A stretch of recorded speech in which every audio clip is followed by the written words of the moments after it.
ನಮಸ್ಕಾರ ವೀಕ್ಷಕರಿಗೆಲ್ಲ ಸತ್ಯದರ್ಶನ ಕಾರ್ಯಕ್ರಮಕ್ಕೆ ಸ್ವಾಗತ. ಶೋಕ ಎಂದರೆ ಏನು ಎನ್ನುವಂತಹ ಯಕ್ಷನ ಪ್ರಶ್ನೆಗೆ ಅಜ್ಞಾನವೆಂದರೆ ಶೋಕ ಎಂಬುದಾಗಿ ಯುಧಿಷ್ಠಿರನು ಉತ್ತರಿಸುತ್ತಾನೆ. ಅಜ್ಞಾನದ ಮೂಲವೇ ಸಂಸಾರ, ಈ ಸಂಸಾರವೇ ಶೋಕ ಸ್ವರೂಪವಾಗಿದೆ ಎಂಬುದಾಗಿ ಯುಧಿಷ್ಠಿರನು ಹೇಳುತ್ತಾನೆ. ಆದ್ದರಿಂದಲೇ ಶ್ರೀಮತ್ ಶಂಕರರು ತಪ್ಪಿಸಿಕೊಳ್ಳಲಾಗದಂತಹ ಈ ಸಂಸಾರ ಚಕ್ರದಿಂದ ಪಾರು ಮಾಡು ಎಂಬುದಾಗಿ ದೇವನಲ್ಲಿ ಮೊರೆ ಹೋಗುತ್ತಾರೆ. ಇಂತಹ ಸುಳಿಯಲ್ಲಿ ಸಿಲುಕಿರುವಂತಹ ನಮಗೆ ನಮ್ಮಲ್ಲಿ ಉಂಟಾಗುವಂತಹ ಸಂದೇಹಗಳಿಗೆ ಪರಿಹಾರವನ್ನ ನೀಡಲು ಇಲ್ಲಿಗೆ ಆಗಮಿಸಿದ್ದಾರೆ ನಿಮ್ಮೆಲ್ಲರ ನೆಚ್ಚಿನ ಗುರುಗಳು, ವೇದಾಂತಿಗಳು ಆಗಿರುವಂತಹ ಡಾಕ್ಟರ್ ಪಾವಗಡ ಪ್ರಕಾಶ್ ರಾವ್ ಅವರು. ಅವರನ್ನು ನಾವೀಗ ಇಂದಿನ ಸಂಚಿಕೆಗೆ ಸ್ವಾಗತಿಸೋಣ. ಗುರುಗಳೇ ನಮಸ್ಕಾರ. ಸತ್ಯದರ್ಶನ ಕಾರ್ಯಕ್ರಮಕ್ಕೆ ತಮಗೆ ಆತ್ಮೀಯವಾದಂತಹ ಸ್ವಾಗತ. ವಿಘ್ನರಾಜ ವಿಶುದ್ಧವಾಣಿ ವಿಶಿಷ್ಟ ವಿಷ್ಣು ವಿಶೇಷ ಶಂಕರ ವಾಯು ಜಲ ಗಗನ ಅನಲ ಅಣು ಓಂಕಾರ ಬ್ರಹ್ಮಾಂಡ ಆದಿಮಧ್ಯ ಅಂತದ ವ್ಯಾಪ್ತಕ್ಕೆ ಸಚ್ಚಿತ್ ಆನಂದ ಆತ್ಮಜ್ಞಾನಕ್ಕೆ ರೂಪು ನೂರರ ಶುದ್ಧ ಚೈತನ್ಯಕ್ಕೆ ನಮೋ ನಮಃ. ಜನ್ಮ ಮೃತ್ಯು ಜರಾವ್ಯಾಧಿ ಸಂಸಾರ ಭಯನಾಶನ ಎಂಬುದಾಗಿ ಸೂರ್ಯನನ್ನು ಕುರಿತಾಗಿ ಹೇಳುತ್ತಾರೆ. ಅಂತಹ ಸೂರ್ಯನ ಆದಿತ್ಯ ಹೃದಯದ ಪಾರಾಯಣವನ್ನ ನಾವೀಗ ನಡೆಸ್ತಾ ಇದ್ದೇವೆ. ಅದರಲ್ಲೀಗ ನಾವು ಹಿಂದಿನ ಸಂಚಿಕೆಯಲ್ಲಿ ನೋಡಿದ್ವಿ ಶ್ರೀರಾಮರ ಹಿನ್ನೆಲೆಯ ಬಗ್ಗೆ. ಇಂದಿನ ಸಂಚಿಕೆಯಲ್ಲಿ ನಾವು ತಿಳ್ಕೊಳ್ಬೇಕಾಗಿದೆ ಭಾಸ್ಕರಂ ಭುವನೇಶ್ವರಂ ಎನ್ನುವಂತಹ ಈ ಶಬ್ದದ ಅರ್ಥವನ್ನು. ಅದನ್ನು ದಯವಿಟ್ಟು ನಮಗಾಗಿ ವಿವರಿಸಬೇಕು ಅಂತ ಕೇಳ್ಕೊಳ್ತಾ ಇದ್ದೇವೆ ಗುರುಗಳೇ. ಯಾವ ವಿವಸ್ವಂತನನ್ನು ಪೂಜೆ ಮಾಡುತ್ತೀಯೋ, ಯಾವ ಸೂರ್ಯನ ಆರಾಧನೆಯನ್ನು ಮಾಡುತ್ತೀಯೋ ಆಗ ನಿನಗೇನು ಸಿಗುತ್ತೆ ಅನ್ನತಕ್ಕಂಥದ್ದು ಭಾಸ್ಕರ ಅನ್ನತಕ್ಕಂಥದ್ದರ ಮೂಲ ತಾತ್ಪರ್ಯ. ಈಗ ತಾನೇ ನೀನು ಪೀಠಿಕೆಯಲ್ಲಿ ಮಾತಾಡ್ತೇವೆ ಅಜ್ಞಾನ ಜ್ಞಾನ ಇವುಗಳನ್ನೆಲ್ಲ. ಅಜ್ಞಾನ ಅನ್ನತಕ್ಕಂಥದ್ದು ಕತ್ತಲು, ಅಜ್ಞಾನ ತಿಮಿರ. ಆ ಅಜ್ಞಾನ ಅನ್ನತಕ್ಕಂತಹ ಕತ್ತಲಿನಿಂದಾಗಿ ನಾನು ಅಂಧನಾಗಿದ್ದೇನೆ, ಅಂದರೆ ಕುರುಡಾಗಿದ್ದೇನೆ. ಆದರೆ ನಾನು ಹುಟ್ಟು ಕುರುಡನಲ್ಲ, ನನಗೆ ಕಣ್ಣು ಚೆನ್ನಾಗಿ ಕಾಣಿಸ್ತಾ ಇದೆ. ಆದರೆ ಅಜ್ಞಾನದಿಂದಾಗಿ ಸುಜ್ಞಾನದ ಜ್ಞಾನ ಇಲ್ಲವಾಗಿದೆ. ಆದ್ದರಿಂದ ಅಜ್ಞಾನ ಅನ್ನತಕ್ಕಂತಹ ತಿಮಿರದಿಂದ ನಾನು ಅಂಧನಾಗಿರುವ ಕಾರಣದಿಂದ ಆ ಅಜ್ಞಾನವನ್ನು ಕಳೆಯಬೇಕಾಗಿದ್ದರೆ ಗುರುವಿನ ಕರುಣೆ ಬೇಕು. ಆ ಗುರು ಏನು ಮಾಡ್ತಾನೆ? ಜ್ಞಾನವನ್ನು ಪ್ರದಾನ ಮಾಡ್ತಾನೆ. ಹಾಗೆ ಜ್ಞಾನವನ್ನು ಪ್ರದಾನ ಮಾಡಿದಾಗ ಅಜ್ಞಾನ ಅನ್ನತಕ್ಕಂಥ ಕತ್ತಲು ಹೋಗುತ್ತೆ. ಚಕ್ಷುರುನ್ಮೀಲಿತ ಮೇಲೆ ಆವಾಗ ಕಣ್ಣಿನ ರೆಪ್ಪೆಗಳೆರಡು ತೆಗೆಯಲ್ಪಡುತ್ತದೆ. ಅದರ ಮೊದಲು ಕಣ್ಣು ಮುಚ್ಕೊಂಡ್ಬಿಟ್ಟಿರ್ತೀನಿ. ಕಣ್ಣು ಮುಚ್ಚಿಕೊಂಡಿದ್ದಾಗ ಕತ್ತಲಿರುತ್ತೆ. ಆ ಕತ್ತಲು ಹೋಗಬೇಕಾದ್ರೆ ಬೆಳಕಿನ ಕಿರಣ ಬರಬೇಕು, ನನ್ನ ಕಣ್ಣು ತೆಗೆದು ಚೆನ್ನಾಗಿದೆ. ಬೆಳಕಿನ ಕಿರಣದ ಪ್ರಯೋಗವಾಗುವುದರಿಂದಾಗಿ ಕತ್ತಲು ಹಾಳಾಗೋಗ್ಬಿಡುತ್ತೆ.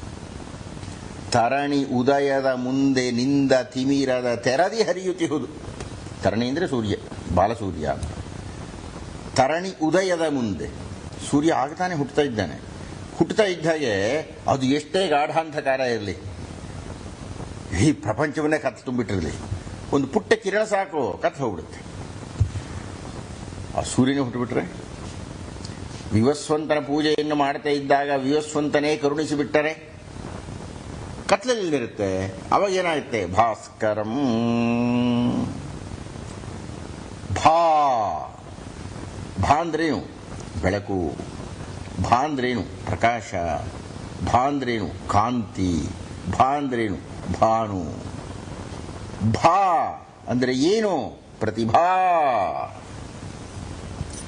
ಭಾಸ್ಕರಂ ಎರಡು ಪದ ಇದೆ ಇದರೊಳಗೆ. ಒಂದು ಭಾ, ಇನ್ನೊಂದು ಕರ. ಯಾವಾಗ ನಾನು ಅಗಸ್ತ್ಯ ಮಹರ್ಷಿಗಳು ಹೇಳುತ್ತಿದ್ದ ರೀತಿಯಲ್ಲಿ ವಿವಸ್ವಂತನ ಪೂಜೆಯನ್ನು ಮಾಡಿದೆನೋ ಆಗ ನನಗೇನಾಗುತ್ತೆ? ಬೆಳಕು ಕಾಣುತ್ತದೆ. ಸದ್ಯಕ್ಕೆ ಶ್ರೀರಾಮನ ಮನಸ್ಸಿನಲ್ಲಿ ಚಿಂತೆ ಅನ್ನತಕ್ಕಂಥ ಒಂದು ಕತ್ತಲಿದೆ. ಆದಿತ್ಯ ಹೃದಯದ ಪಾರಾಯಣದಿಂದಾಗಿ ಅವರಿಗೆ ಆ ಕತ್ತಲು ಹೋಗಿಬಿಟ್ಟು ರಾವಣನ ಸಂಹಾರ ಆಗಬೇಕು. ಹಾಗೆ ನಮ್ಮ ಜೀವನಗಳಲ್ಲಿ ಕತ್ತಲು ಹೋಗಬೇಕಾದ್ರೆ ಏನಾಗಬೇಕು ಅಂದರೆ ಭಾಸ್ಕರನ ಕರ ಅನ್ನತಕ್ಕಂಥದ್ದು ನಮಗೆ ಸಿಗಬೇಕು, ಬೆಳಕಿನ ಕರ ಅನ್ನತಕ್ಕಂಥದ್ದು ನಮಗೆ ಸಿಗಬೇಕು. ಭಾಸ್ಕರ ಇಷ್ಟೇ ಹೇಳಿಬಿಟ್ರೆ ಭಾಸ್ಕರನ ಪರಿಚಯ ನಮಗಾದಾಗ ಆಗೋದಿಲ್ಲ. ನಮ್ಮ ಜೀವನದ ಬಹಳ ದಾಖಲು ಮಾಡಿಕೊಳ್ಬೇಕಾದ ಅಂಶ ಇದು. ನಮ್ಮ ಜೀವನದ 190% ಭಾಸ್ಕರನ ಅನುಗ್ರಹದಿಂದಲೇ ನಾವಿರತಕ್ಕದ್ದು. ಅಂದರೆ ಅರ್ಥ ಏನು ಅಂದರೆ, ದ ರಾ ಬೇಂದ್ರೆಯವರು ಬೆಳಗು ಕವನವನ್ನು ಬರೀತಾ ಹೇಳ್ತಾರೆ, ಏನು ಆ ಸೂರ್ಯ ಹುಟ್ಟಿದ ಕಣಯ್ಯ, ಹುಟ್ಟುತ್ತಿದ್ದಾಗ ಏನಾಯಿತು, ಗಿಡಗಂಟಿಯ ಕೊರಳೊಳಗಿಂದ ಹಕ್ಕಿಯ ಹಾಡು ಹೊರಟಿತು, ಹಕ್ಕಿಯ ಹಾಡು ಗಂಧರ್ವರ ಸೀಮೆ ಆಯಿತು. ಏನು ಆ ಕಾಡು ಏನಾಯಿತು, ನಾಡು ಯಾವ ನಾಡು, ಗಂಧರ್ವರ ಸೀಮೆ ಆಯಿತು, ಕ್ಷಣದೋಳು ನಾಡು. ಕ್ಷಣದಲ್ಲಿ ಕಾಡು ನಾಡಾಗಿ ಬಿಟ್ಟಿತು. ಯಾವುದರಿಂದಾಗಿ? ಆ ಸೂರ್ಯನ ಉದಯದಿಂದಾಗಿ. ಇದು ಎಷ್ಟು ಅತ್ಯಂತ ತಾತ್ವಿಕವಾದ ಅರ್ಥ ಇದೆ ಅಂದರೆ, ಸೂರ್ಯೋದಯದಿಂದಾಗಿ ಜಡವಾಗಿದ್ದಂತಹ ಪ್ರಕೃತಿ ಚೈತನ್ಯಕ್ಕೆ ಒಳಗಾಯಿತು. ವ್ಯಕ್ತಿ, ಪಕ್ಷಿ, ಪ್ರಪಂಚ, ಖಗ, ಮೃಗ ಏನೇ ಇರಲಿ ಅದೆಲ್ಲವೂ ಈ ಆದಿತ್ಯನ ಕರದಿಂದಾಗಿ ವಿಜೃಂಭಿಸಿತು. ಬರೀ ಕತ್ತಲು ಹೋಯಿತು ಅನ್ನೋದಷ್ಟೇ ಅಲ್ಲ.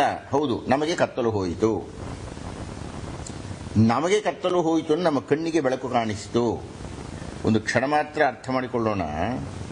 ಕಣ್ಣು ನಾನು ಮುಚ್ಚಿಕೊಂಡಿದ್ದೇನೆ, ನನಗೆ ಈ ಕಣ್ಣು ಕಾಣಿಸ್ತಾ ಇಲ್ಲ, ಅಂದರೆ ಬೆಳಕಿಲ್ಲ ನನಗೆ.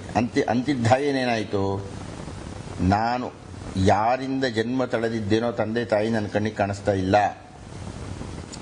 ನಾನು ಕೆಲಸ ಮಾಡಲಿಕ್ಕೆ ಅತ್ಯಂತ ಅಗತ್ಯವಾಗಿರತಕ್ಕಂತಹ ದೃಷ್ಟಿದೋಷ ನನಗಿಲ್ಲ. ಬರೀ ದೋಷವೇ ಇದೆ, ದೃಷ್ಟಿದೋಷ ಇಲ್ಲ ಅಲ್ಲ, ದೃಷ್ಟಿಯೇ ಇಲ್ಲ ನನಗೆ. ನಾನು ಮದುವೆ ಆಗಬಹುದಾ ಅಂತ ಹೆಣ್ಣನ್ನು ನಾನು ಕಾಣೆ, ನನಗೆ ಹುಟ್ಟಬಹುದಾ ಅಂತ ಸಂತಾನಗಳಿಲ್ಲ, ಪ್ರಕೃತಿ ಸೌಂದರ್ಯ ಯಾವುದೂ ಇಲ್ಲ, ಏನೂ ಇಲ್ಲ. ಅಂದರೆ ಒಬ್ಬ ಮನುಷ್ಯ ಬದುಕಿರತಕ್ಕಂಥದ್ದು ಸಾರ್ಥಕವಾಗಬೇಕು. ಯಾಕಾಗಿ ನಾವು ಅಂಧರ ಬಗ್ಗೆ ಬಹಳ ಯೋಪಾಪ ಅಂತೀವಿ ಅಂತಂತಂದರೆ, ಪಾಪ ಅವ್ರಿಗೆ ಏನು ಜೀವನವೇ ಇಲ್ವೇ?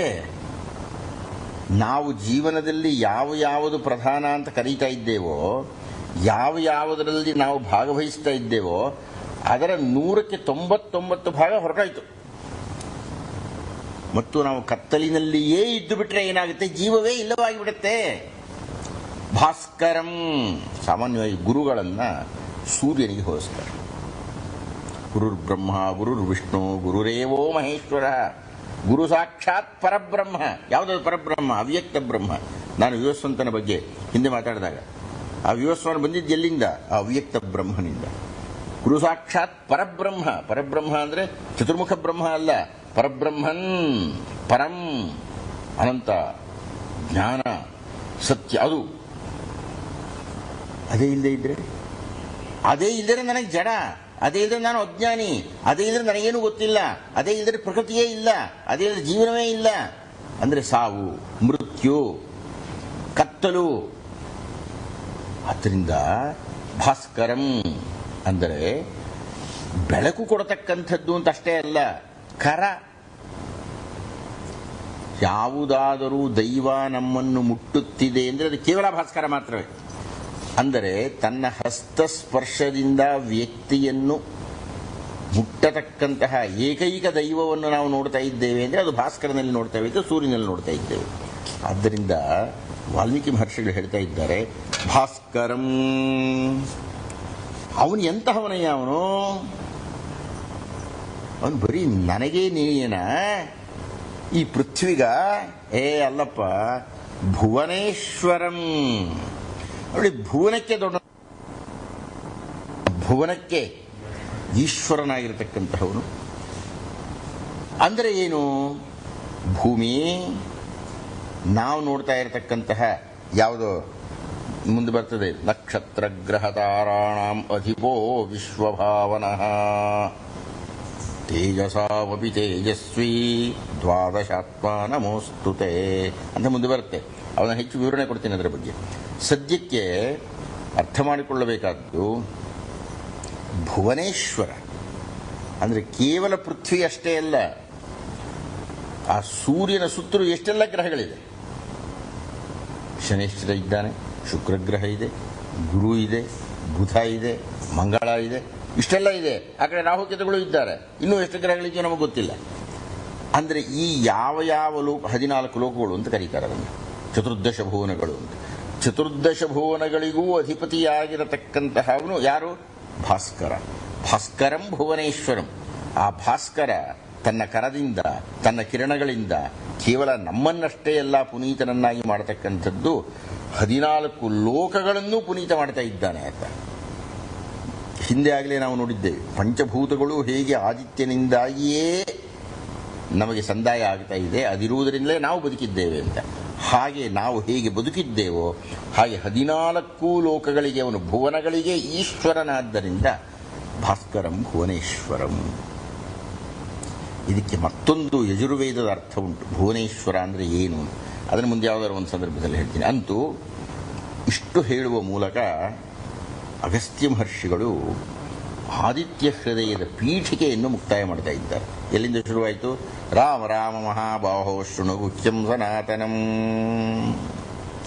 ಆದಿತ್ಯ ಹೃದಯಂ ಪುಣ್ಯಂ ಸರ್ವಶತ್ರು ವಿನಾಶನಂ ಜಯಾವಹಂ ಜಪೇನ್ನಿತ್ಯಂ ಅಕ್ಷಯ್ಯಂ ಪರಮಂ ಶಿವಂ ಸರ್ವಮಂಗಲ ಮಾಂಗಲ್ಯಂ ಸರ್ವಪಾಪ ಪ್ರಣಾಶನಂ ಚಿಂತಾಶೋಕ ಪ್ರಶಮನಂ ಆಯುರ್ವರ್ಧನಮುತ್ತಮಂ ರಶ್ಮಿವಂತಂ ಸಮುದ್ಯಂತಂ ದೇವಾಸುರ ನಮಸ್ಕೃತಂ ಪೂಜಯಸ್ವ ವಿವಸ್ವಂತಂ ಭಾಸ್ಕರಂ ಭುವನೇಶ್ವರಂ. ಇಷ್ಟು ಪೀಠಿಕೆಯನ್ನು ನಾವು ಅರ್ಥ ಮಾಡಿಕೊಂಡು ಇದೀಗ ನಾವು ಆದಿತ್ಯ ಹೃದಯ ಪ್ರವೇಶವನ್ನು ಮಾಡಬೇಕಾಯಿತು. ಅದನ್ನು ಮುಂದಿನ ಸಂಚಿಕೆಯಲ್ಲಿ ಶುರು ಮಾಡೋಣ.